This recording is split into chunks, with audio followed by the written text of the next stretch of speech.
Bonsoir à tous, heureux de vous retrouver mes chers élèves. Alors ce soir, dans cette capsule, nous allons déterminer la nature de l'information génétique et nous verrons par la suite les mécanismes d'expression de cette information génétique. Alors tout d'abord, je vous propose un ensemble de schémas qui vont nous permettre ou servir d'introduction pour définir l'information génétique et éventuellement sa localisation. Alors comme vous pouvez le remarquer sur cette photo qui présente des jeunes qui ont tous des caractères bien évidemment de l'espèce humaine, mais on peut dire qu'ils présentent des variations individuelles qui permettent de dire qu'ils sont tous différents.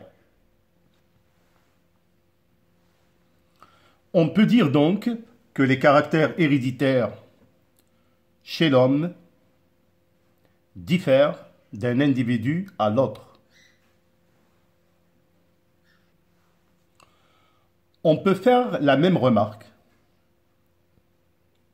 chez les pommes, par exemple, qui représentent une diversité des caractères individuels. Le document 1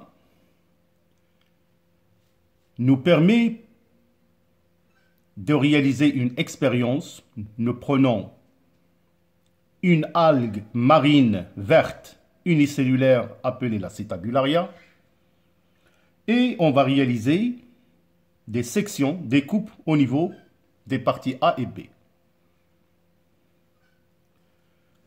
Bien sûr, comme vous pouvez voir sur le document, les parties 1, 2 et 3, on peut tout simplement dire que la partie 1 qui est nucléée chez la Cetabularia, là où localisé le noyau, survit et peut générer toutes les parties de l'algue, c'est-à-dire la régénération d'une algue entière.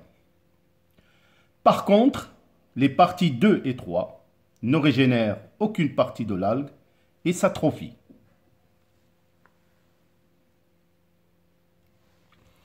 Alors, pour le document 2, on va prendre deux variétés d'Acetabularia. L'Acetabularia crenulata qui diffère de l'Acetabularia mediterranea par un caractère héréditaire, bien évidemment l'aspect du chapeau.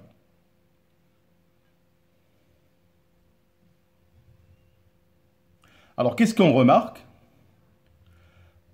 Après la transplantation du noyau d'une espèce d'Acetabularia dans le cytoplasme d'une autre, bien évidemment cette transplantation fait régénérer des structures propres à l'espèce qui était origine du noyau.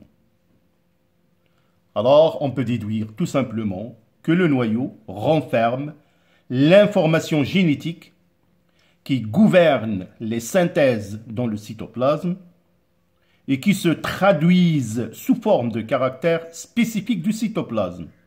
Alors ici, on a étudié comme aspect l'aspect du chapeau dans l'expérience du document 2. Alors, avant de faire une observation d'un noyau au microscope électronique, je vous propose des schémas représentant des schémas de cellules animales, végétales et des micro-organismes tels que les bactéries. Alors, qu'est-ce qu'on peut observer sur les schémas? Alors, la partie colorée en jaune, chez la cellule animale et la cellule végétale, c'est un organite important qui est le noyau, visible par son contour qui est entouré par une membrane nucléaire. Alors donc, la cellule animale et végétale dispose d'un véritable noyau. On parle de cellules eucaryotes. Par contre, chez les bactéries, comme exemple, ces micro-organismes unicellulaires, on remarque que l'information génétique baigne librement dans le cytoplasme Et là, on parle de cellules prokaryotes.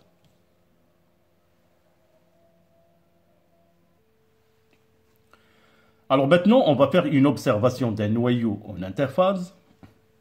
On appelle en général un noyau en interphase, c'est lorsque la cellule n'est pas en stade de division.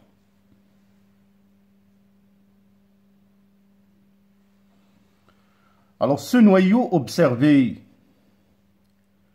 nous montre une structure. Il est composé par une membrane nucléaire qui correspond au numéro 1, de la chromatine qui fait le contour de la membrane nucléaire et au milieu, cette fameuse tache noire, le nucléole. Alors la chromatine au sein du noyau en interphase se trouve à l'état décondensé.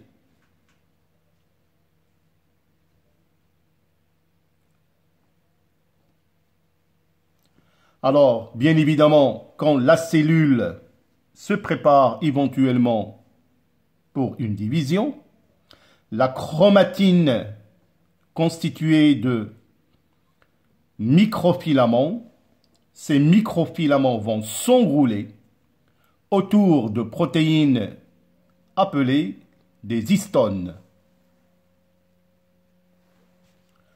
Alors là, on peut suivre par un petit schéma comment les filaments de chromatine s'enroulent autour de protéines histones formant ce qu'on appelle des nucléosomes, ce qui donne par la suite une chromatine en collier de perles. La condensation, bien évidemment, s'avance de plus en plus jusqu'à atteindre 1400 nanomètres.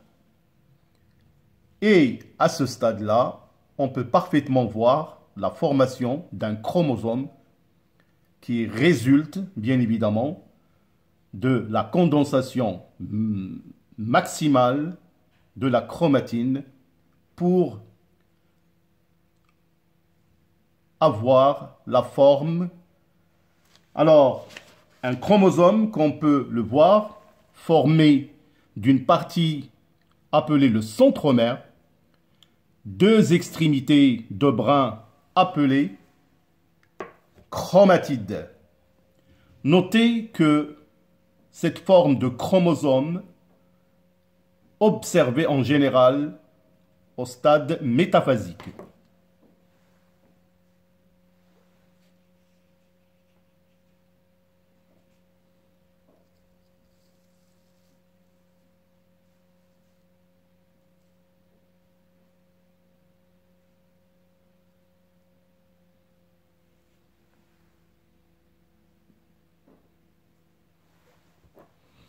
Alors, pour parler de la structure de l'ADN, des expériences ont été faites, en particulier par Franklin en 1952, qui réalise des clichés au rayon X, et bien évidemment, on obtient cette fameuse structure qui montre qu'il s'agit d'une structure en double hélice.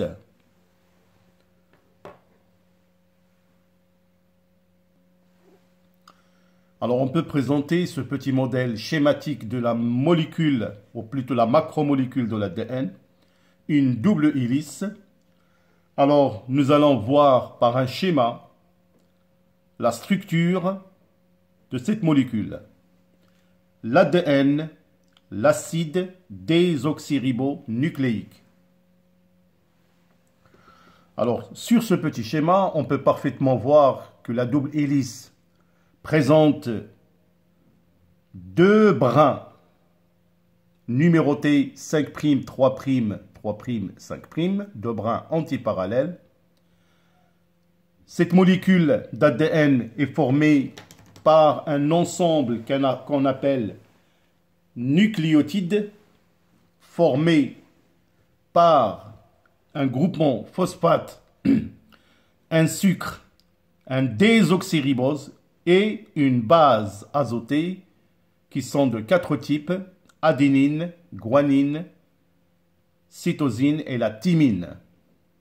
Alors vous pouvez parfaitement voir pour le sucre, le désoxyribose, absence d'un oxygène au niveau du carbone C'2. Nous verrons bien évidemment que le ribose fait partie de la composition d'une autre molécule que nous allons étudier par la suite, l'ARN messager. Alors bien évidemment, les bases azotées ont une certaine complémentarité, à savoir adénine avec la thymine, qui sont liées par 2 liaisons hydrogènes. La cytosine et la guanine sont liées par 3 liaisons hydrogènes. Alors bien sûr, dans les capsules qui vont suivre, nous verrons le